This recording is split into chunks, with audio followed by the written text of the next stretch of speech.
Group पढ़ते हैं तो किसी ऑपरेशन की जरूरत पड़ती है।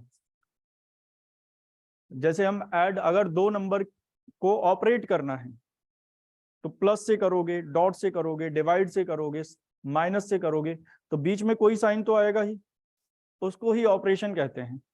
समझ रहे हो? बाइनरी ऑपरेशन की प्रॉपर डेफिनेशन ये है, रिलेशन में वो थोड़ा स्टार्टिंग में बता दिया था इसके बारे में basic. Let G be a non empty set then a mapping और फंक्शन क्या जी क्रॉस जी से, G cross G to ji itself is called a binary operation। Binary operation एक रिलेशन है।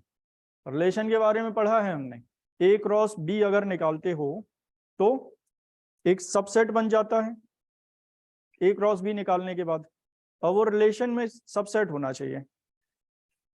तो G cross G to ji itself is called binary operation on a set, G से G पर ही। that is a function f g cross g से g पर is a binary operation on set g, या ऐसे पढ़ सकते हो if a set is closed with respect to operation o। ये फाइल मिल जाएगी तुम लोग को, तो कुछ अगर पॉइंट्स ऐड करना हो तुम लोग को तो ऐड कर लेना। a set closed with respect to operation o, closed closure property जानते हो। क्लोजर प्रॉपर्टी क्या है? अगर दो एलिमेंट किसी सेट में हैं तो उनका ऑपरेशन भी उसी सेट में होना चाहिए। अगर एडिशन ऑपरेशन ले रहे हो तो ऐसे लिख सकते हो कि दो नंबर अगर किसी सेट में है तो उनका सम भी, मतलब उनका एडिशन भी सेट में हो, तो हम बोल देंगे they are closed under addition. ठीक है, then we say that O is binary operation in the set. अगर केवल क्लोज्ड है तो ये सब वैसे ऑब्जेक्टिव में जरूरत पड़ती है, तुम लोग के पेपर में ऐसा कुछ नहीं पूछा जाएगा।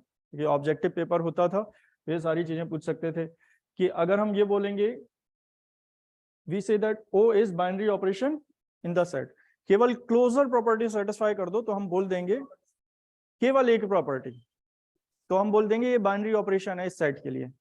समझ गए? जैसे नेचुरल नंबर है, बाइनरी ऑपरेशन हो गया।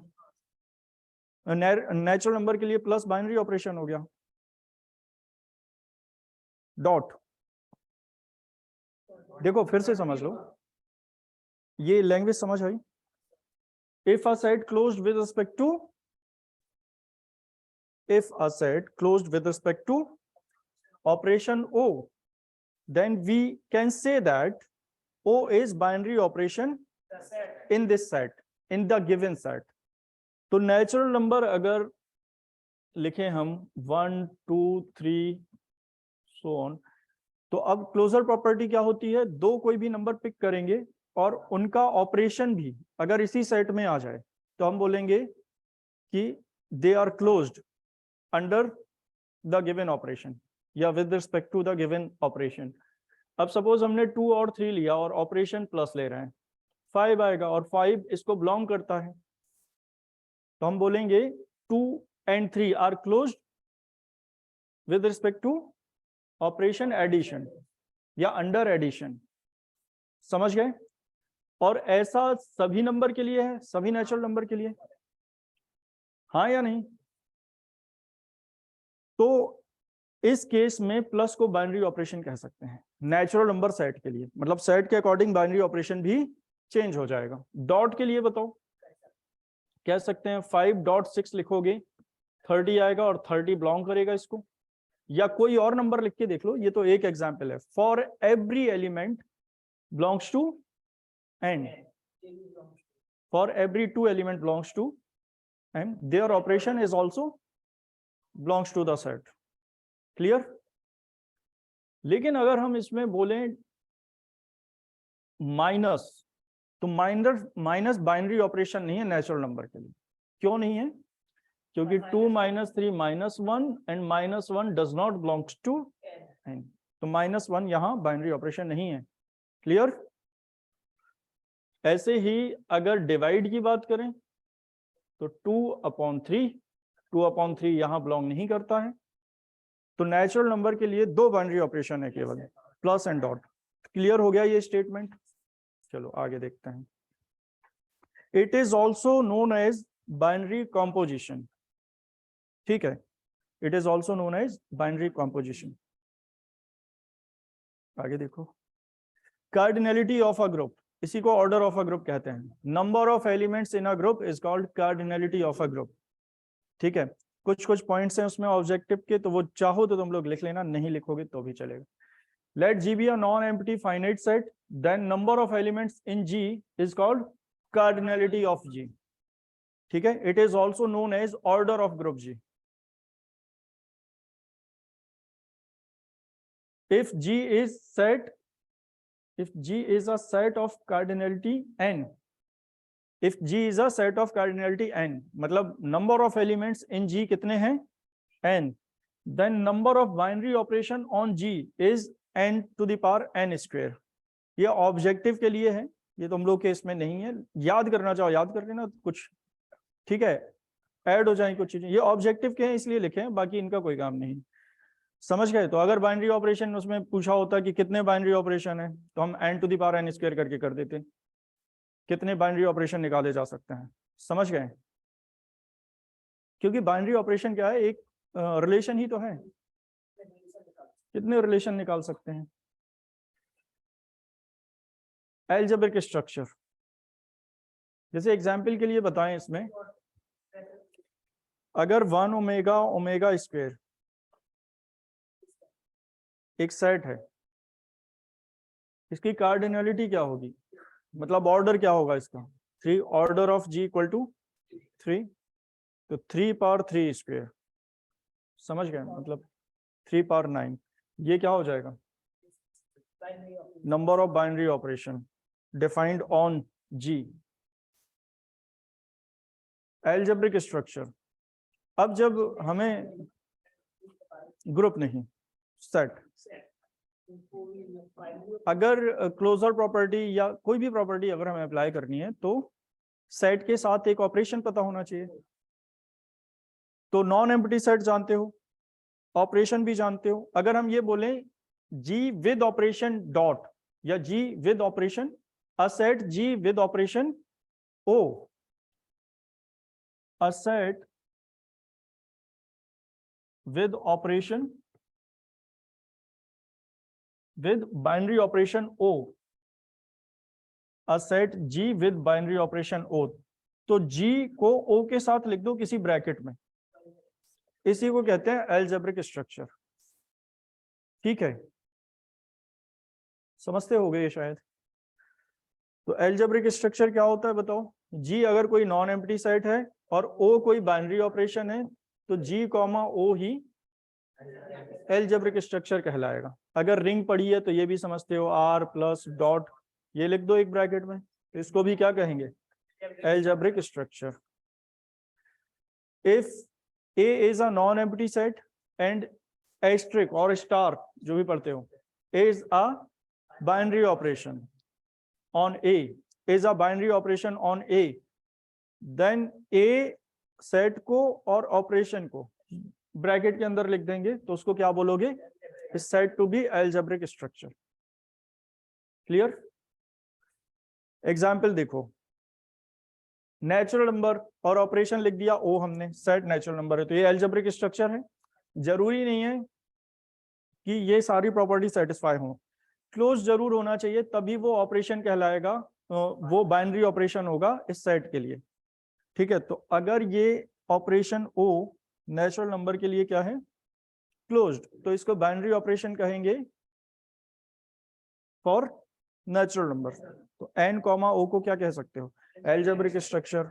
i comma plus algebraic structure, ये भी एल्जेब्रिक स्ट्रक्चर है, ये भी एल्जेब्रिक स्ट्रक्चर है। सेट एक हो या सेट दो भी लिख सकते हो, ऑपरेशन दो लिख सकते हो, वो आगे ही पढ़ेंगे। अभी हम लोग इस सिलेबस में केवल यहाँ तक है, रिंग तक। रिंग में क्या होता है, एक सेट दो ऑपरेशन, ठीक है। आगे पढ़ेंगे जब हम नेक्स्ट सेमेस्टर में, तो दो सेट आ जाएंगे, दो ऑपरेशन भी आ जाएंगे वेक्टर स्पेस में। अभी तक फील्ड ही पढ़ा है हमने। चलो ग्रुप बताओ, एक नॉन एम्प्टी सेट, ऑपरेशन समझ आ गया। तो एक नॉन एम्प्टी सेट किसी ऑपरेशन के साथ में अगर लिखें तो वो ग्रुप कहलाएगा, अगर कुछ प्रॉपर्टीज सेटिस्फाई करे, वो कुछ प्रॉपर्टीज हैं यहाँ पर। तो अलजेब्रिक स्ट्रक्चर क्लियर हो गया सभी को? किसी अलजेब्रिक स्ट्रक्चर को ही ग्रुप कहते हैं। अलजेब्रिक स्ट्रक्चर कुछ नहीं है। अलजेब्रिक स्ट्रक्चर क्या है? कोई set with any binary operation, उसको ही अलजेब्रिक स्ट्रक्चर कह देते हैं। तो अगर कहीं अलजेब्रिक स्ट्रक्चर नहीं लिखना है तो उसकी जगह लिख दो a set, a non empty set with operation. ठीक है, जैसे ये देखो, if G is a non-empty set and O be a binary operation, then algebraic structure GO is called a group if it satisfies following properties और axiom एक ही बात है। इसी लैंग्वेज को ऐसे लिख सकते हो, algebraic स्ट्रक्चर से लिखा ये हमने, क्या लिखा? G एक ग्रुप है एंड O कोई बाइनरी ऑपरेशन है, तो G comma O algebraic structure होगा और इस algebraic स्ट्रक्चर को ग्रुप कहेंगे अगर नीचे लिखी हुई प्रॉपर्टी को ये सेटिस्फाई करें, फॉलोइंग प्रॉपर्टी को सेटिस्फाई करें। और करके इसी लैंग्वेज को लिख सकते हैं, a non empty set G with operation O is called group if the following properties. तो हम ऐसे भी लिख सकते हैं, a non empty set G with operation O is called group if the following properties are satisfied. ठीक है, पहली property closure property.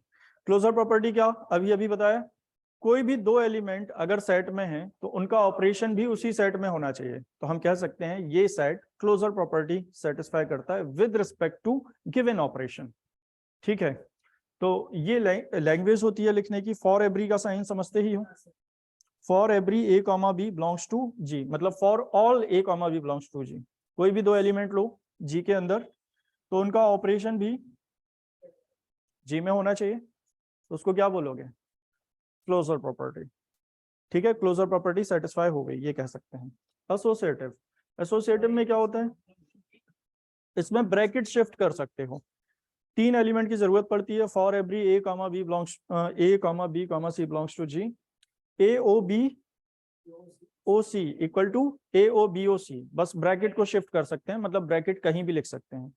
A O B O C equal to A O B O C, मतलब इसको ऐसे भी लिख सकते हो, A O B O C O D equal to A O B O C O D. मतलब bracket कहीं भी शिफ्ट करो, इसका मतलब ये होता है। जरूरी नहीं है तीन एलिमेंट के लिए ही लिखें, एटलीस्ट 3 तो होंगे ही अगर ब्रैकेट शिफ्ट करना है तो। ठीक है, इसके बाद एग्जिस्टेंस ऑफ आइडेंटिटी, और आइडेंटिटी भी कह सकते हो इसको, क्या?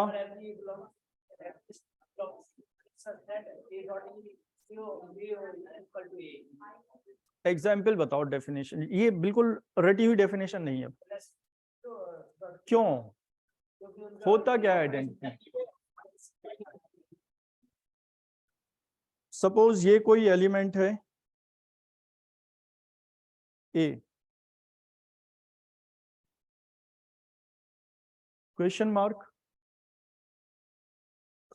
सपोज ये ऑपरेशन है कोई और ए ही रह जाए अगर ये गिवन ऑपरेशन के लिए, ऑपरेशन तो गिवन होगा, गिवन ऑपरेशन के लिए कोई एक ऐसा एलिमेंट हम पता करेंगे जिसे किसी भी एलिमेंट में ऑपरेट करने पर, सेट के किसी भी एलिमेंट में ऑपरेट करने पर वो एज इट इज आ जाए। ठीक है, तो अगर ऑपरेशन प्लस है किसी सेट में और एलिमेंट है 3, ऑपरेशन प्लस है, तो क्वेश्चन मार्क की जगह क्या लिख सकते हो कि वापस 3 आए? 0। तो 0 प्लस के लिए आइडेंटिटी हो गई इस सेट की। कोई एलिमेंट 7 है, ऑपरेशन है डॉट या क्रॉस, इनटू लिख लिया हमने, वेक्टर वाला क्रॉस नहीं है ये क्योंकि वेक्टर्स नहीं लिख रहे हैं यहाँ। तो कोई एलिमेंट यहां पर क्या होना चाहिए जिससे कि 7 चेंज ना हो? 1। समझते हो? कोई एक मैट्रिक्स ए है और ऑपरेशन डॉट है, तो कोई एक एलिमेंट यहां क्या होना चाहिए कि ए ही आए? Identity matrix. तो आइडेंटिटी मैट्रिक्स इसीलिए कहते थे इसको, आइडेंटिटी है ये। लेकिन केवल आइडेंटिटी ये नहीं होती है, कोई एक मैट्रिक्स ए है और ऑपरेशन प्लस है, तो क्वेश्चन मार्क इक्वल टू ए ही आ जाए। इस क्वेश्चन मार्क की जगह क्या आएगा? नल मैट्रिक्स, जिसको ओ से रिप्रेजेंट करते हैं, 0 0 0 0, डिपेंड करता है ऑर्डर पर ए के। तो ओ भी यूनिट सॉरी ए भी ओ भी आइडेंटिटी है और आई भी आइडेंटिटी है। ठीक है, तो लैंग्वेज में क्या लिख सकते हो तुम लोग, हर एक एलिमेंट जी के हर एक एलिमेंट के लिए एक एलिमेंट कोई एग्जिस्ट होना चाहिए जिसको ई मान सकते हो तुम लोग, जो कि गिवन ऑपरेशन से ऑपरेट करने पर ए को चेंज नहीं करेगा, या ई ओ ए भी लिख सकते हो। यही होती थी डेफिनेशन। तो बताओ क्या करोगे। अभी हो सकता है ये सब पढ़ा है तुम लोगों का तो लग रहा होगा, बोरिंग लग रहा होगा, धीरे धीरे जब आगे बढ़ोगे तो और स्ट्रांग हो जाएगा टॉपिक, क्योंकि ये तो केवल डेफिनेशन पढ़ रहे हैं हम। ये बहुत सारी चीजें हैं जो दिमाग से निकल गई होंगी तुम लोगों की। रिवाइज करके आए हो तो वो बात अलग है, लेकिन कुछ लोग तो रिवाइज करके भी नहीं आते हैं। बताओ, for every A belongs to G there exist, ये देयर एग्जिस्ट का साइन होता है। अगर देयर एग्जिस्ट ये नहीं लिखना है तो इसके प्लेस पर ये साइन लिख लो, केवल ब्रैकेट में लिखा हुआ है वो there exist an element E belongs to G such that A और ई का ऑपरेशन करें तो ई ए को चेंज नहीं करेगा under the operation, under the same operation O लिया है हमने ऑपरेशन, तो क्या लिखोगे A O E equal to A equal to E O A. Clear. तो आइडेंटिटी क्या है, ई है मतलब।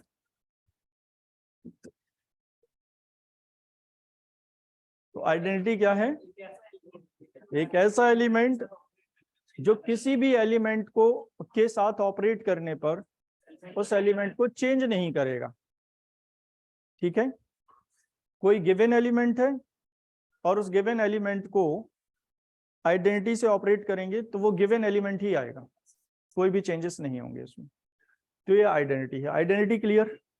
इनवर्स, एग्जिस्टेंस ऑफ इनवर्स या इनवर्स कह सकते हैं। होता क्या है, एग्जाम्पल बताओ। इनवर्स के लिए हमें पहले आइडेंटिटी पता होना चाहिए, पता होना चाहिए आइडेंटिटी। सपोज ऑपरेशन एडिशन है, ठीक है, और एलिमेंट है 3, ठीक है, तो ये बताओ ऐसा कौन सा एलिमेंट है जो ऑपरेट करने पर, ऑपरेट का मतलब ऐड करने पर आइडेंटिटी आ जाए प्लस की। देखो ये 3 ऑपरेशन प्लस है, प्लस की आइडेंटिटी इक्वल में 0 लिखी हुई है, क्या ऑपरेट करने पर आएगा -3। तो -3 यहां इनवर्स हो गया अंडर एडिशन, मतलब एडिटिव इनवर्स ऑफ 3। ऐसे ही एक एग्जांपल फिर से लिख लेते हैं, 7 और ऑपरेशन है इस बार dot question mark equal to dot की आइडेंटिटी 1।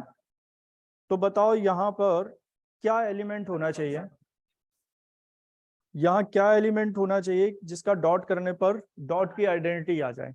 तो क्लियर है सभी को, 7, जिसको 7 इनवर्स भी कह सकते हो, 1/7 या 7 इनवर्स, यही होगा। तो क्या सीखे हम यहां पर कि दो एलिमेंट का ऑपरेशन अगर आइडेंटिटी है तो they are inverse to each other, क्योंकि इतना तो समझते होगे सभी, अगर 7 1/7 का इनवर्स है तो 1/7 7 का इनवर्स होगा, ठीक है, या 1/7 अगर 7 का इनवर्स है तो 7 1/7 का इनवर्स होगा। समझते होगे शायद ये। तो डेफिनेशन क्या हुई इनवर्स की, नहीं वैसे डिफाइन कैसे कर पाओगे, 2 elements are inverse to each other if their operation is equal to identity। ठीक है, their operation मतलब their operation का मतलब अंडरस्टूड होगा सभी को, their operation मतलब उनको ऑपरेट करने के बाद ई आ जाए तो they are inverse to each other. मतलब ए ऑपरेशन बी अगर आइडेंटिटी आ जाती है तो A and B are inverse to each other. Language लिखने का तरीका क्या होता है बताओ, for every A belongs to G there exist, there exist के प्लेस पर हम ये साइन भी लिख सकते हैं, ये उल्टा ई, ठीक है, देयर एग्जिस्ट एन एलिमेंट। अब एक एलिमेंट कोई भी लिख लो, जैसे वहां हमने ई एज्यूम कर लिया था, यहाँ ए डैश कर लो या ए इनवर्स लिख लो, तो हमने लिख लिया A inverse belongs to G such that A को ए इनवर्स से ऑपरेट करें तो आइडेंटिटी मिल जाए। ये डेफिनेशन लिखने का तरीका है। सच दैट मतलब इस प्रकार से, लैंग्वेज समझते होगे, A belongs to G, for every A belongs to G मतलब for all A belongs to G. There exist मतलब, देयर एग्जिस्ट का मतलब वहां मौजूद होगा एक एलिमेंट ए इनवर्स जी में ही, सच दैट मतलब इस प्रकार से, वो एलिमेंट इस प्रकार से होगा कि ऑपरेट करने पर आइडेंटिटी मिल जाए। A O A inverse equal to E या A inverse O equal to E, तो ये इनवर्स प्रॉपर्टी है। ठीक है, अब एलियन ग्रुप क्या होता था, तो ये शायद अच्छी तरह समझ गए होगे। किसी कोई भी एक नॉन एम्प्टी सेट किसी ऑपरेशन के साथ, ठीक है, मतलब a non-empty set with operation O is called a group if it satisfies four properties: closure, associative, inverse and identity। ये चार प्रॉपर्टी अगर सेटिस्फाई कर जाए तो उसको ग्रुप कह देता है। अब अगर कोई ग्रुप है तो इसका मतलब हमें पता है कि वो किसी एक ऑपरेशन के साथ चार प्रॉपर्टी को सेटिस्फाई करता है। उसी ग्रुप को हम अबेलियन ग्रुप कह देंगे अगर एक प्रॉपर्टी और सेटिस्फाई कर दे, वो एक एक्स्ट्रा प्रॉपर्टी जिसको कम्यूटेटिव प्रॉपर्टी कहते हैं। तो ये है अबेलियन ग्रुप या कम्यूटेटिव ग्रुप भी कह सकते हो इसको। If G is a group, group है मतलब चार प्रॉपर्टी है इसमें with operation O, then it is called commutative group या abelian group if it satisfies commutative property, जिसको हम G5 से रिप्रेजेंट कर ले रहे हैं, नंबर से कोई फर्क नहीं पड़ता है। कम्यूटेटिव प्रॉपर्टी बहुत पहले से पढ़ के आए हैं, कम्यूट हो जाते हैं ए और बी।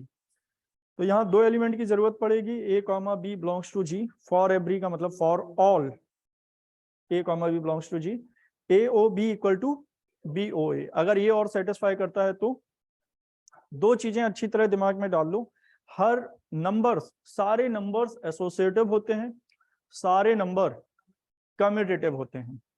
ठीक है, प्लस के लिए आइडेंटिटी जीरो होगी क्योंकि जीरो ही एक ऐसा नंबर है जिसको ऐड करने पर कोई भी नंबर चेंज नहीं होगा, और डॉट के लिए आइडेंटिटी 1 होगी क्योंकि 1 ही एक ऐसा एलिमेंट है जिसको डॉट करने पर मतलब मल्टीप्लाई करने पर किसी भी एलिमेंट को 1 चेंज नहीं करेगा। चलो, इसके बाद ग्रुपॉइड। पांच प्रॉपर्टी क्या क्या पढ़ी एक बार देखो जरा तुम लोग। पांच प्रॉपर्टी क्या क्या है, G1 closure, G2 associative, G3 identity, G4 inverse, इसी ऑर्डर में इनको याद रखो, और G5 commutative. Only first property अगर सेटिस्फाई करता है कोई भी सेट तो उसको ग्रुपॉइड कहेंगे। ठीक है, और अगर फर्स्ट एंड सेकंड मतलब G1 और G2 को, G1 और G2 मतलब क्लोजर प्रॉपर्टी एंड एसोसिएटिव, अगर ये सेटिस्फाई करता है तो इसको सेमी ग्रुप और डेमी ग्रुप भी कहते हैं। ठीक है, ये देखो the set G is called groupoid. The set G का मतलब the set G under operation O। जरूरी नहीं है कि ये बार बार लिखें हम, जब हम लिखेंगे अ non empty set G is a group तो ये अंडरस्टूड होना चाहिए इसके साथ एक ऑपरेशन है कोई। ठीक है, तो the set G is called groupoid if only first, ये इफ लिखा है, if only first property G1 satisfied मतलब closure property satisfied, it is also known as Cauchy group। Semi group अगर first two property satisfy हो जाएं, a non-empty set with G with operation, a non-empty set G with operation O is called semi group। If G1 and G2 are satisfied, it is also known as demi group, DEMI।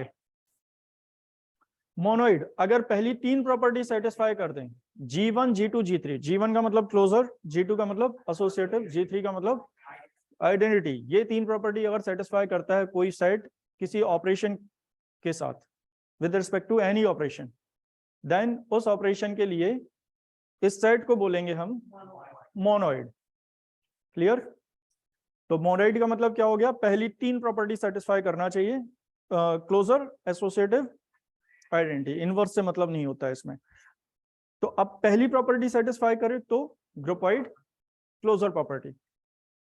Closure और associative satisfy करे तो semi group, closure associative and identity satisfy करे तो monoid, closure associative identity और inverse satisfy करे तो group, और closure associative identity inverse and commutative satisfy करे तो अबेलियन। मतलब हर एक प्रॉपर्टी सेटिस्फाई करने पर एक नया नाम है, नई डेफिनेशन है। केवल क्लोजर सेटिस्फाई करे तो हम ये भी कह सकते हैं ये बाइनरी ऑपरेशन। बाइनरी ऑपरेशन पता करना ये है या नहीं इस सेट के लिए, तो केवल क्या पता करेंगे, क्लोज्ड होना चाहिए, क्लोजर प्रॉपर्टी सेटिस्फाई होनी चाहिए। कैंसिलेशन लॉ, कैंसिलेशन लॉ क्या होता है? सपोज कोई ग्रुप है जी और ए बी सी बिलोंग करते हैं जी को, ठीक है, तो ए बी इक्वल टू ए सी अगर लिखें हम, मतलब सपोज जी ए ग्रुप है किसके लिए, where G is a group with respect to multiplication। ये मल्टीप्लिकेशन के लिए लिख रहे हैं, जिनको ओ के लिए लिखना है तो वो डॉट की जगह यहां पर क्या लिख लेंगे, ओ लिख लेंगे। तो ये देखो अगर A dot B equal to A dot C है तो ए से ये कैंसिल कर सकते हो, ये कैंसिल का साइन नहीं लगाया जाता है, तो बी इक्वल टू क्या हो जाएगा, सी, ठीक है। तो लेफ्ट से कैंसिल किया तो इसको कहते हैं left cancellation law. B A equal to C A है, ए से ये कैंसिल कर सकते हैं राइट से, तो बी इक्वल टू सी आ जाएगा, इसको कहते हैं राइट कैंसिलेशन लॉ, ठीक है। अब जब हम ग्रुप आगे पढ़ेंगे तो हर बार जरूरी नहीं है कि हम कोई प्रॉपर्टी वो कैलकुलेशन कर ही सकते हैं। Cancellation law hold in a group, ये प्रूव कर रहे हैं, ठीक है। यहाँ ऑपरेशन मल्टीप्लिकेशन लिया है, जरूरी नहीं है ये ग्रुप ही हो, ठीक है, ये जरूरी नहीं है क्या हो, ग्रुप हो, ग्रुप, लेकिन आगे हम प्रूव कर लेंगे तो पता चल जाएगा तुम लोग को, ठीक है। तो क्या होना चाहिए बताओ यहां पर, अगर ग्रुप नहीं है तो क्या होगा, कोई नॉन एम्प्टी सेट होगा, ठीक है, और ऑपरेशन डॉट है उसके लिए, तो हर एल्जेब्रिक स्ट्रक्चर तो ग्रुप नहीं होगा। किस एल्जेब्रिक स्ट्रक्चर को ग्रुप कह सकते हो, जो चार प्रॉपर्टी सेटिस्फाई करें, ठीक है। Theorem 1, cancellation law hold in a group, both the cancellation law hold in a group. ये तुम लोग को एक एक करके बताना है, फिर हम लिख के बताएंगे इसको। बताओ कौन बताएगा पूरी थ्योरम, बताओ।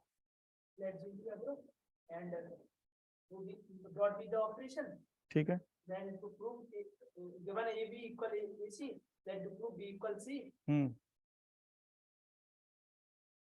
ए बी इक्वल इसी लेके चलेंगे तो लेफ्ट से मल्टीप्लाई करेंगे इनवर्स का, ठीक है, ठीक है, लेकिन जी को ग्रुप होना चाहिए, ठीक है। ग्रुप होगा तो ये समझ रहे हो हर एक एलिमेंट का इनवर्स भी होगा एग्जिस्ट, ठीक है। प्रूफ देखो, let G be a group and A comma B belongs to G, A comma B comma C belongs to G. पहले जी एक ग्रुप लेना पड़ेगा और कैंसिलेशन लॉ के लिए तीन एलिमेंट जी में लिखने पड़ेंगे, ए कॉमा बी कॉमा सी, और फिर पहले हम लिख लेंगे होता क्या है कैंसिलेशन लॉ और फिर उसको प्रूव करेंगे। Then we have to prove that cancellation law hold in a group, मतलब ये दो लाइन प्रूव करनी है हमें, लेफ्ट कैंसिलेशन लॉ और राइट कैंसिलेशन लॉ। अब अगर लेफ्ट कैंसिलेशन लॉ प्रूव करना है तो बताओ क्या करोगे, ये एज्यूम करना होता है हमें और ये प्रूव करना होता है। एज्यूम करने का मतलब हमने मान लिया let A B equal to A C, अब B equal to C prove करना है, cancellation law hold in a group ये प्रूव करना है, तो कैलकुलेशन नहीं कर सकते हैं, ए से ए कैंसिल नहीं कर सकते हो, ए हटाना पड़ेगा यहां से, कैसे, ए इनवर्स को ऑपरेट कर सकते हैं। ग्रुप अगर ऑपरेशन ओ के लिए ले रहे हो तो ए और बी के बीच में ओ लिखना, बी और सी, ए और सी के बीच में भी क्या लिखेंगे, ओ लिखेंगे। लेकिन हमने ग्रुप क्या लिया है, let G be a group, और यहां लिखना चाहो तो लिख सकते हो विद रिस्पेक्ट टू मल्टीप्लिकेशन और अंडर मल्टीप्लिकेशन, तो 3 एलिमेंट लिए हमने, ये लाइन प्रूव करनी है। अब ए यहां से हट सकता है कैसे, ए इनवर्स का मल्टीप्लाई करें, लेकिन पहले पता होना चाहिए ए इनवर्स जी में है या नहीं है, क्योंकि जी ग्रुप है तो हम लिखेंगे A belongs to G, then A inverse belongs to G। क्यों? Since G is a group, और इसकी जगह लिख सकते हो by inverse property। तो multiplying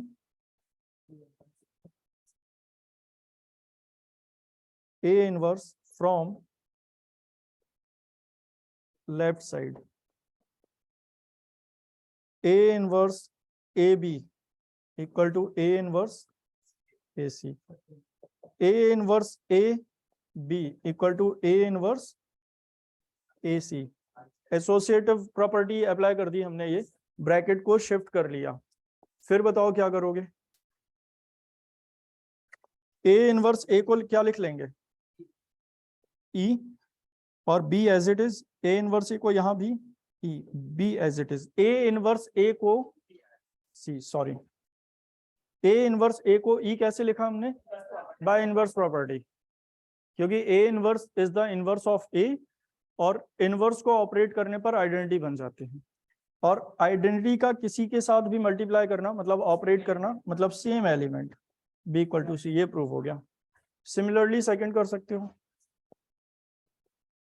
सिमिलरली सेम कर लेना। क्या करोगे, राइट से मल्टीप्लाई कर देना, राइट से करोगे तो बताओ B A equal to C ए, ये एज्यूम करके चलेंगे हम, राइट से मल्टीप्लाई करेंगे और प्रूव कर लेंगे। ठीक है, आगे करें। Theorem 2, prove that identity element in a group is unique. तो करके बताएं या कैसे करोगे,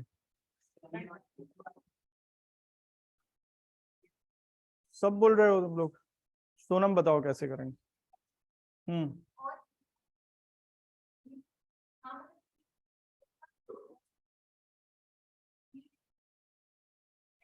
क्या कंसीडर करेंगे, 1 मिनट सुनो फिर से। आइडेंटिटी, सही बोल रहे हो, आइडेंटिटी एलिमेंट को हमें यूनिक प्रूव करना है। तो अब क्या पहले दो आइडेंटिटी क्या एज्यूम कर रहे हो, ए डैश और ई डबल डैश, क्या बोला तुमने, ई और ई डैश को दो आइडेंटिटी मान ली, ठीक है, बिल्कुल सही है। ई और ई डैश को हमने दो आइडेंटिटी मान लिया है।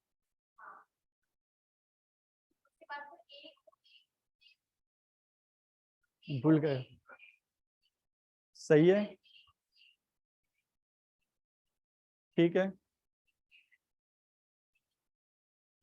नहीं ये सही प्रूव किया तुमने, लेकिन इनवर्स बोल दिया। ठीक से 1 मिनट का टाइम और लो और फिर से बताओ, इसका मतलब बताना पड़ेगा। ए ओ ई, वो भी ए आएगा, बाद में कैंसिलेशन लॉ अप्लाई करते हैं। चाहो तो मल्टीप्लिकेशन भी लिख सकते हो, मतलब डॉट भी लिख सकते हो, ओस के लिए भी हो जाएगा।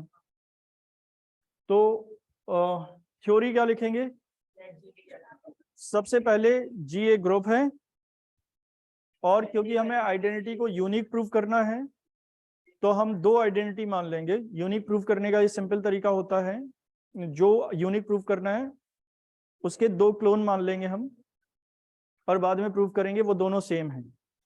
ठीक है, तो let G be a group and E dash are two identity in G, ठीक है, then we have to prove that E equal to E dash, ये थ्योरी हो जाएगी। फिर लिखोगे क्या, since E is identity in G, therefore क्या लिख पाओगे, A O E equal to A for every A belongs to G. Equation चाहो तो फर्स्ट मान सकते हो इसको, since E dash is also identity in G, therefore A O E dash is also A, क्योंकि आइडेंटिटी तो change करेगा नहीं एलिमेंट को, इसको सेकंड लिख लिया हमने। From first and second A O E दोनों के राइट साइड इक्वल हैं, लेफ्ट साइड भी इक्वल कर दो, equal to A O E dash. Cancellation law, ये कैंसिल नहीं करना है। हाँ, E equal to E dash आ जाएगा, हम ब्रैकेट में लिख देंगे बाय लेफ्ट कैंसिलेशन लॉ। हो गया, आसान था ये।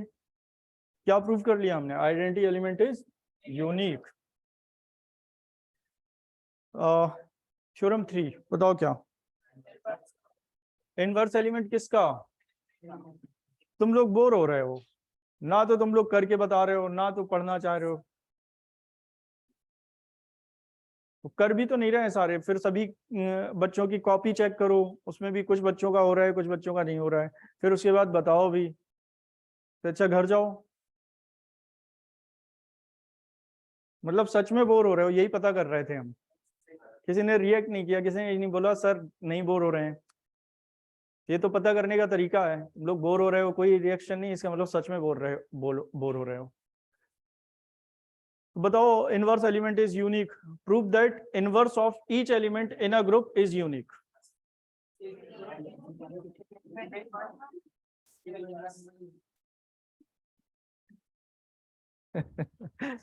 किसके दो इनवर्स मान लेते हैं?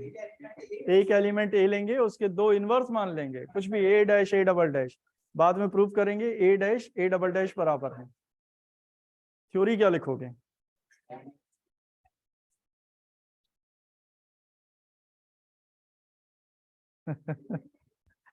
Late G be a group and A be an element. एक एलिमेंट के दो इनवर्स प्रूव करने हैं, तो पहले एक एलिमेंट मानना पड़ेगा, उसके दो इनवर्स मानेंगे। तो let G be a group and A be an element of G, that is A belongs to G, and let B and C are two inverse of A. A के दो inverse B और C मान लिए हमने, तो हम prove करेंगे, then we have to prove that B equal to C. तो थ्योरी खुद से लिख लेना, let G be a group and A belongs to G and let B and C are inverse of A. So बताओ, since B is inverse of A, therefore inverse property से बताओ क्या होगा? B और A को operate करेंगे तो identity आ जाएगी। ये डेफिनेशन है इनवर्स की, और इनवर्स की डेफिनेशन क्यों अप्लाई कर सकते हैं? क्योंकि G ग्रुप है। फॉर एवरी क्यों लिखोगे? एक एलिमेंट का इनवर्स निकालते हो ना, ये समझ में आता है। फॉर एवरी नहीं लिखेंगे यहां पर, क्योंकि एक एलिमेंट का एक ही इनवर्स होता है, वैसे वही प्रूव करना है हमें। ठीक है, ये आ जाएगा। इसको इक्वेशन क्या लिख सकते हो? बस, और लिखना where E is identity in G, since C is also inverse of A। क्या लिखोगे? C operation A equal to E। बस ठीक है, इक्वेशन इसको सेकंड लिख लेते हैं, आइडेंटिटी तो वही रहेगी। क्या LHS दोनों के RHS इक्वल हैं? तो LHS को भी इक्वल कर दोगे। From first and second, BOA equal to COA,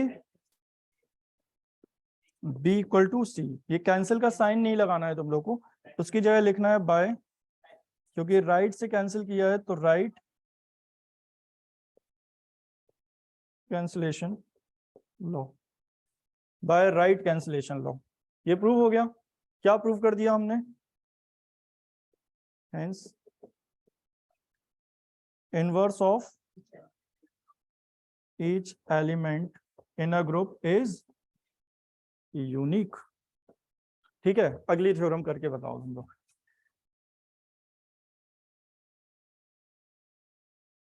if G is a group with respect to multiplication, ये ध्यान रखना, ये मल्टीप्लीकेशन के लिए ही है, वरना O लिखना पड़ेगा यहाँ पर।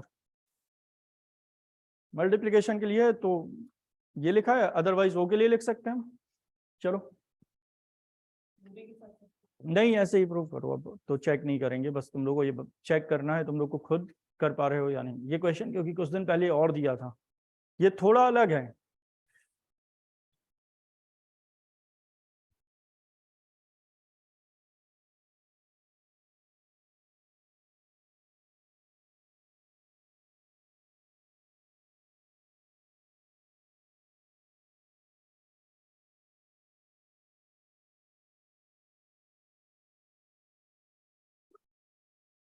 करो जल्दी कंप्लीट।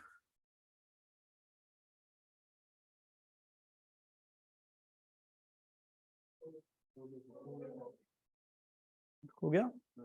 कैसे बताओ श्रुति, कैसे किया?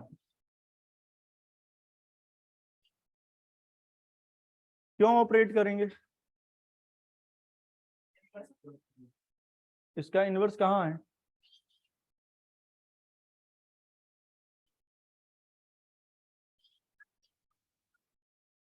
क्यों करना है? ये क्यों करना है? ये क्यों प्रूव करना है? ये बोल रहे हो कि ए बी का होल इनवर्स ऑपरेशन, ऑपरेशन का मतलब क्या लिख रहे हो तुम लोग? अच्छा, इनवर्स नहीं लगाना है तो इनवर्स नहीं लगाते हैं, ये लो। अब बताओ, ए बी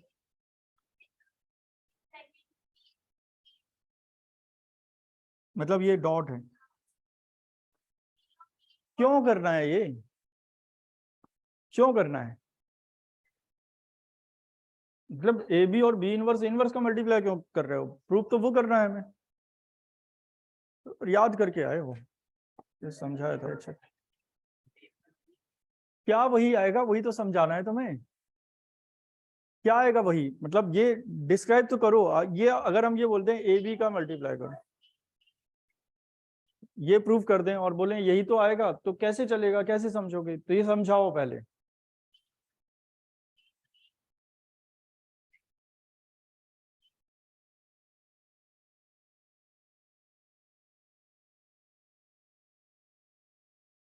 अरे बच्चे बहुत कंफ्यूज हैं।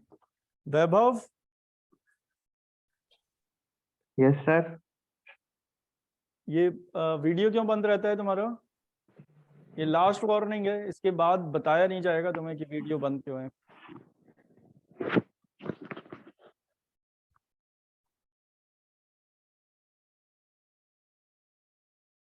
क्या कर रहे हो?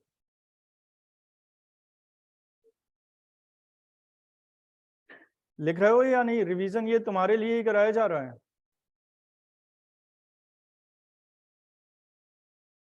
हाँ तो और कोई बताओ। सही, तुम शायद ठीक से डिस्क्राइब नहीं कर पा रहे हो। करेंगे तो यही। रुक जाओ, बट बताओ। बिल्कुल सही है, क्यों कर रहे हो बस ये बताओ। क्योंकि पहले वो लिखते हैं उसको, फिर प्रूव करते हैं। डायरेक्ट ये लाइन नहीं, पहले लिखा होगा हमने कि हाँ ये इसका मतलब ये है। और हाँ बताओ फिर से, हिंट बता दिया।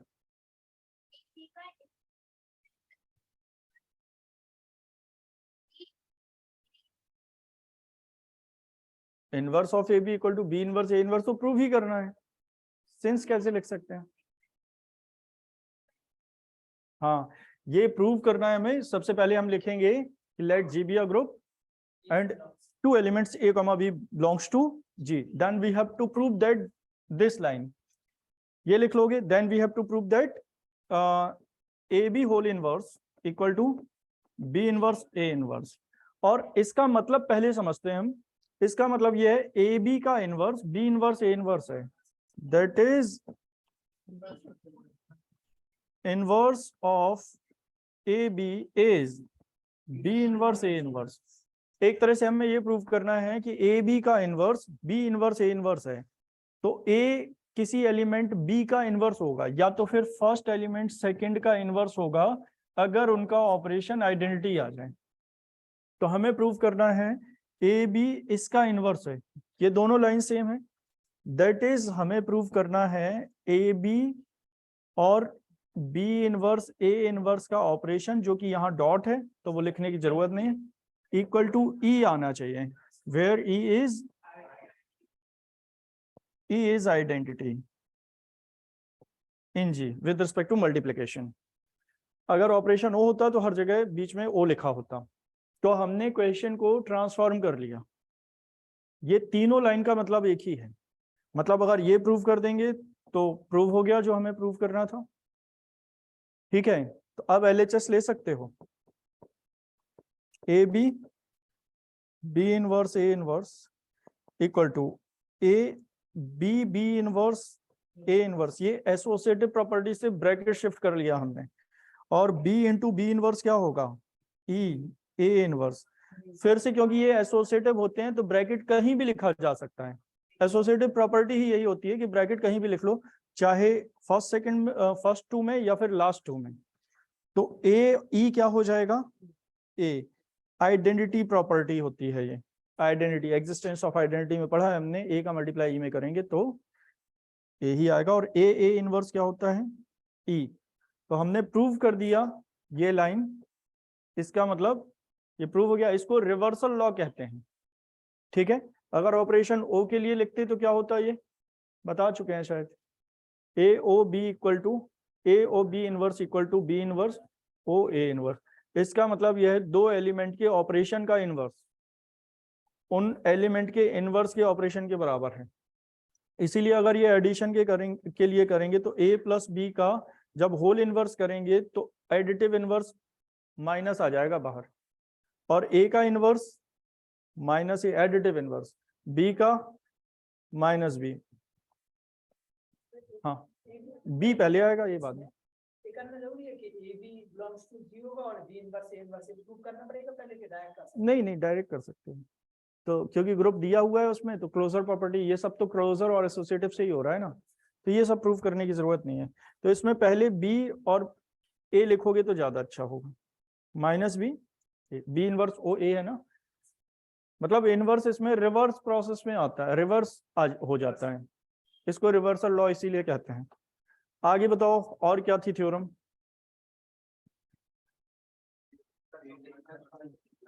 ठीक है, तो शायद इतना थोड़ा थोड़ा करते रहेंगे डेली। अब तुम लोग क्या पढ़ के आए थे ये बताओ, होमोमॉर्फिज्म। ठीक है, आप खुद प्रूव करके बताओगे एक थ्योरम। ये वाली क्यों नहीं कर पाए थे फिर, ये कर ली थी, बताओ ये। G is a group with respect to multiplication, A inverse whole inverse equal to A, कल ही बताया था। नहीं अब तो मुझे लगता है कर लोगे तुम लोग। ठीक है, तो जब इस तरह से पढ़ाओ तो ऐसा लगता है तुम लोग को सब आता है, और जब क्वेश्चन दो तो ऐसा लगता है तुम लोग को कुछ नहीं आता है। तो अब ये समझ नहीं पा रहे हैं ना हम तुम लोग को क्या करना है, तुम लोग घर पे पढ़ो, अब जो नहीं आता है वो पूछो। कि डेली डेली आओगे क्वेश्चन तो ये घर पे भी कर सकते हो, या तो सारे लोग करके बता रहे हो तो हमें भी अच्छा लगेगा। एक्चुअली तुम लोग जब क्वेश्चन कर लेते होगे तो अच्छा लगता होगा, जाहिर सी बात है अच्छा लगेगा।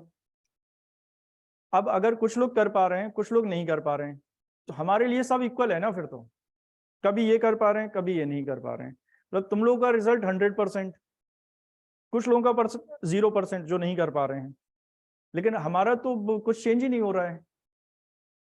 सारे लोग जब क्वेश्चन कर लेंगे तब हमें लगेगा हाँ ऐसे क्लास पढ़नी चाहिए, समझ गए। वो हो नहीं सकता है, कभी हो सकता है, क्यों नहीं हो सकता है, वो कह नहीं सकते हैं। चलो तो ये कह सकते हो, ये बताओ, every element of a group is its own inverse then it is abelian. कल दिया था ये, कल दिया था, कल ही दिया था। ए बी इनवर्स, ये ए बी होल स्क्वायर वाला बताओ, ये थ्योरम 7।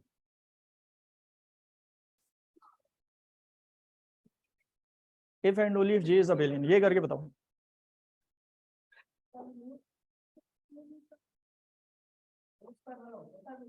हाँ तो ये गलत प्रिंट है ना, तो वही ये गलत इसीलिए, देखो गलत इसीलिए प्रिंट किए जाते हैं ये, जिससे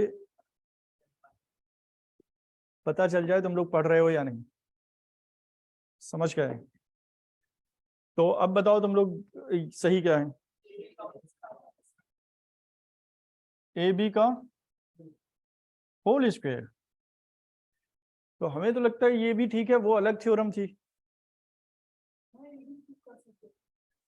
क्योंकि इसमें बी स्क्वायर ए स्क्वायर हो गया ना, वो ए स्क्वायर बी स्क्वायर था। एक जो थ्योरम दी थी तुम लोग को, A square B square A B का होल स्क्वायर, ये दी थी ना। इसको ट्राई करो, से टाइप किया गया है, हो सकता है ये ए स्क्वायर बी स्क्वायर, ए लिखोगे और बी बी लिखोगे, कम्यूटेटिव ही तो प्रूव करना है, इससे क्यों नहीं होगा, देखते हैं। और अगर नहीं होगा तो फिर सही करते हैं। ए स्क्वायर को क्या लिखोगे, A dot A, B square को बी डॉट बी, हो सकता है होल स्क्वायर ही हो, देखते हैं। करो।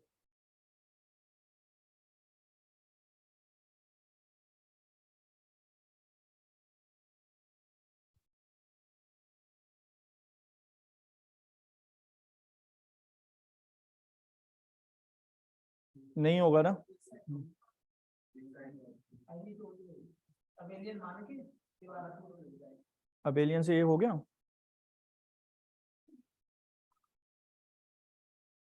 लेकिन वो करो, मतलब इससे अबेलियन करो, इफ एंड ओनली इफ लिखा है ना।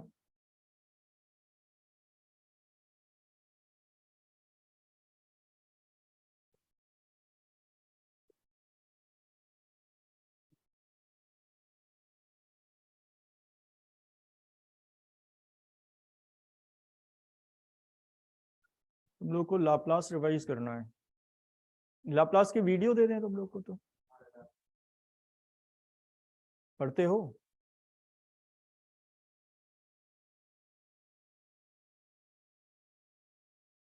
ठीक है, देखते हैं।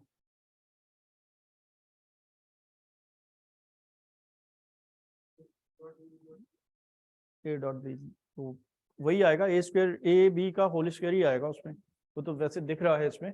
तो क्या लिखोगे बताओ, A B whole square equal to A square B square.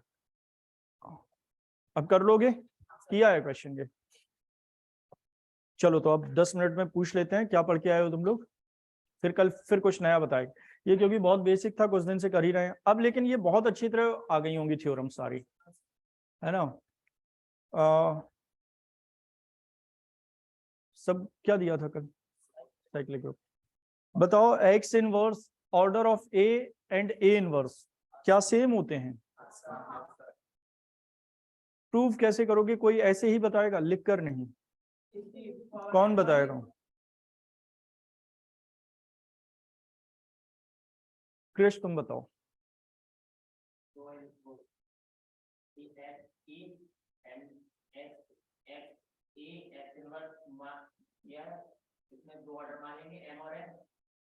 किस, नहीं देखो, ए ऑर्डर ऑफ ए और ए इनवर्स सेम प्रूफ करना है हमें, एक्स का रोल ही नहीं है उसमें, वो दूसरी थ्योरम बता रहे हो तुम।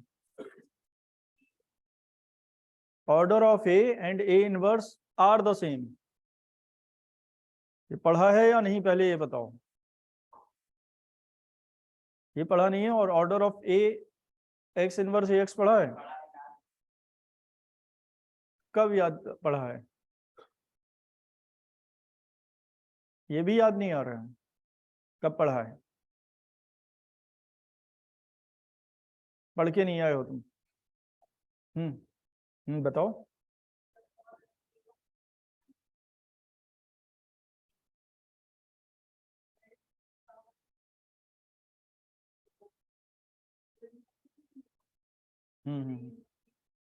ठीक है, तुम तो बिल्कुल रट के आए हो। प्रॉब्लम तो तब भी है कि बिल्कुल रटा हुआ हो या तो थोड़ा तो होना चाहिए, बिल्कुल रटा हुआ ऐसा जैसे तुम्हारे सामने कॉपी रखी हुई है, पढ़ के बता रहे हो। थ्योरम की थी तो रटा तो नहीं है ना, मतलब याद तो नहीं है तुम्हें, प्रोसेस पता है कि पहले क्या करते हैं, ए पार एम इक्वल टू ई आएगा तो दूसरे वाले में ट्राई करते हैं कि उसमें भी सेम पार आ जाए, फिर हम क्या लिखते हैं, अगर ए पार एम ई है और ए पार एन भी ई है तो इसमें से ये देखेंगे हम जो लीस्ट होगा, जो ऑर्डर होगा वो लीस्ट होगा। तो एन अगर ऑर्डर है तो N is less than M अपने आप लिख देंगे, लेस देन और इक्वल टू बाद में ट्राइकोटोमी प्रॉपर्टी से दोनों को इक्वल कर देते हैं। ठीक है, एंडोमॉर्फिज्म सारे कौन बताएगा, सभी, होमोमॉर्फिज्म, आइसोमॉर्फिज्म, एंडोमॉर्फिज्म, एपिमॉर्फिज्म,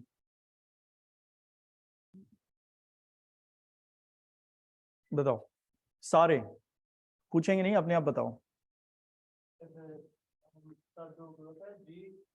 अरे ये सब छोड़ो, शॉर्ट में बताओ तुम। जी और जी डैश दो ग्रुप हैं,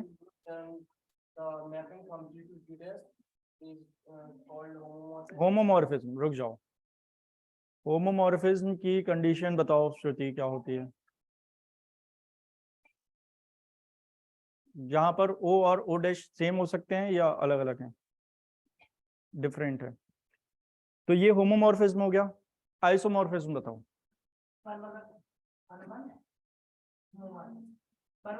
1 1 on 2 होमोमॉर्फिज्म। 1 1 की डेफिनेशन बताओ Sonam. F X equal to A, ठीक है, सही है, बिल्कुल सही है, बिल्कुल सही है। तो F X not equal to F A लिखें तो not equal to F A, ऐसा नहीं होता है। अरे दोनों का मतलब एक ही है। नॉट लिखोगे तो दोनों प्री इमेजेस भी नॉट इक्वल टू आएंगी। एपीमॉर्फिज्म बताओ संस्कृति।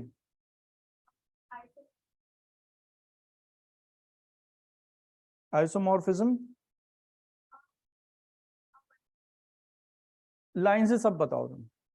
होमोमॉर्फिज्म और आइसोमॉर्फिज्म छोड़ के।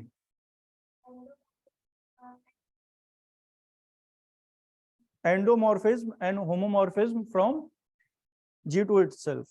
एपीमॉर्फिज्म बताओ शिवम।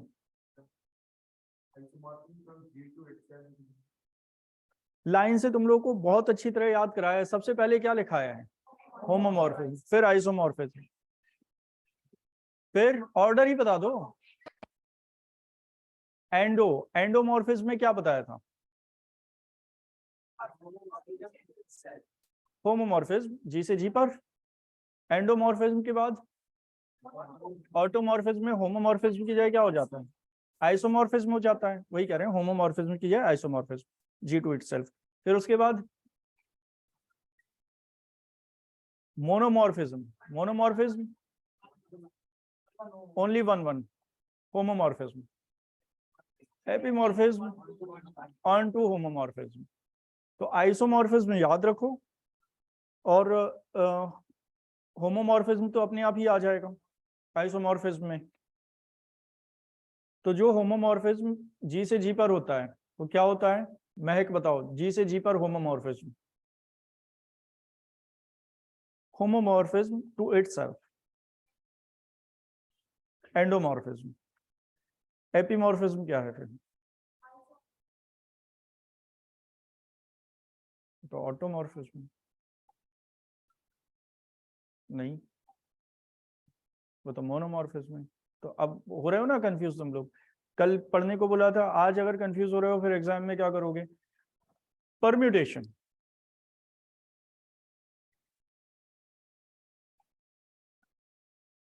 कौन बताएगा?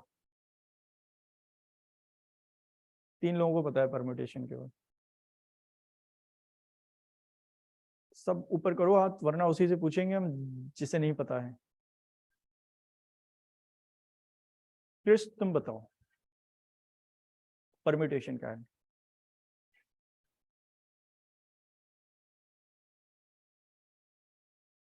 हाथ तो ऊपर किया नहीं था तुमने, क्या सोच रहे हो?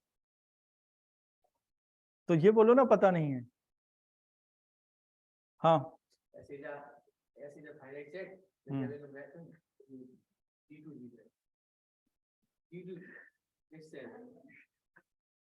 तुम लोग मतलब वैसे तो ऐसी क्लास में फाइनल ईयर वाले होते तो अभी तो पिट चुके होते वो। लेकिन ये 2020 के बाद तो डांटना ही छोड़ दिया हमने बच्चों को। और इतनी डांट खाते थे कि रोने लगते थे बच्चे। अगर उन लोग ऐसे पढ़ोगे तो क्या। ये फर्स्ट ईयर में देखो और ज्यादा, फर्स्ट ईयर में इलिप्स में ये देखो तुम लोग, अगर ये ए है तो 4A पूरा क्यों होगा ये नहीं बता पाते हैं बच्चे। एक एरिया इलिप्स है ये सिमेट्रिकली, मतलब एक ए है तो 4 का मल्टीप्लाई क्यों करेंगे, ये पूछते हैं बच्चे।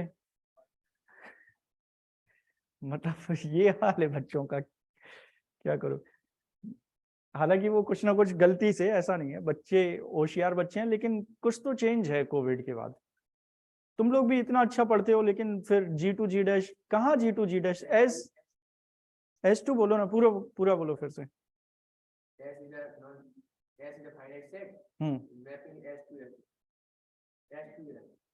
S2S मैपिंग क्या? 1 1 क्या? मैपिंग क्या? पूरा तो बोलो। इसके बाद क्या? Is called permit. तो यही तरीके सही से बताओ ना, इसमें ऐसा क्यों हो रहा है 1-1 मैपिंग 1-1-2, मतलब कभी एक रिदम में बताओ ना, एक ऐसे कि हमें पता है, तुम कह रहे हो 1-1 फिर ऑन टू इज परम्यूटेशन, तो ऐसे कैसे, सही तरीके से बताओ। S is a finite set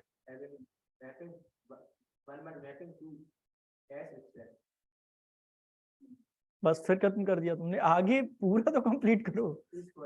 is called a permutation. अब 1-1 ऑन टू भी होता है क्या? ऑन टू बोला नहीं तुमने,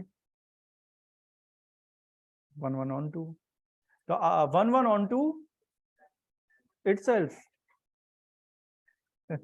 वेरी गुड, बहुत बढ़िया। तुम लोग जल्दी से खत्म करो और घर जाओ, क्योंकि सिलेबस खत्म करने के बाद भी पढ़ाने में अब मजा नहीं आ रहा है। अब तुम लोग कल आओ, कल हम नया पढ़ाएंगे। और कल, हाँ कल आओ तुम लोग, फिर परसों रहेगी छुट्टी तुम लोग की। कल बिल्कुल नया पढ़ाएंगे, रिंग पढ़ा देंगे तुम लोग को। रिवाइज हो गया ना सभी का? कल क्या रिवाइज करना है सुनो, क्योंकि पढ़ने वाले तो रिवाइज कर ही रहे हैं। केवल बस इसका एक बेनिफिट ये होता है कि हमें कभी कभी समझ नहीं आता है कहाँ से स्टार्ट करें, तो बस इसका इतना ही बेनिफिट है कि हमें ये पता है कि आज ये करना है, कल ये करना है, एक रेगुलरिटी बनी हुई है, कंसिस्टेंसी, बाकी कोई मतलब नहीं है ऐसी क्लासेस का, क्योंकि जो भी पढ़ के आ रहे हो सब कुछ आता है तुम लोगों को। क्या हंस रहे हो तुम लोग? जो भी पढ़ के आ रहे हो तो सब आता ही होगा। अब कल पढ़ के आना। परम्यूटेशन कल दिया था? नहीं दिया था? परम्यूटेशन पढ़ के आना पूरा, रिंग पूरा पढ़ के आओ, ठीक है? रिंग केवल, फील्ड पढ़ने की जरूरत नहीं है। फिर अगले में फील्ड और इंटीग्रल डोमेन दे देंगे, हो जाए। देख रहे हो है तो छोटा सा सिलेबस, लेकिन उसमें बहुत सारी थ्योरम्स हैं। बार बार भूलो नहीं तो रिवाइज करते रहना। अभी फिर से दोबारा तीसरी बार रिवाइज की जरूरत पड़ेगी तुम लोगों को, लगता है हमें तो, एग्जाम आते आते। तो ऐसे रिवीजन का कोई फायदा नहीं है, और रिवीजन सब बेकार की बातें हैं ये सब, जिसे पढ़ना है एक बार में पढ़ लेता है वो, ठीक है? लेकिन करा देंगे रिवीजन तुम लोग का लाप्लास का, ठीक है? अब जाओ कल पढ़ के आना क्या, रिंग परम्यूटेशन पूरा पढ़ के आना है। थोड़ी सी मेहनत करो तुम लोग तो हमें पढ़ाने में फिर मजा आएगा, वरना जल्दी खत्म करके। हाँ जाओ जाओ।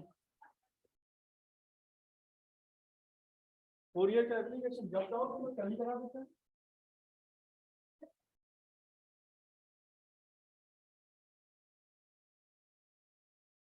उसी दिन होगी क्या फिर? ठीक है, पता नहीं क्या मतलब, वैसे नहीं आओगे तभी आओगे, तो फिर रेगुलर आ रहे कुछ करा भी देख लेना। चलिए खत्म करा के चलिए।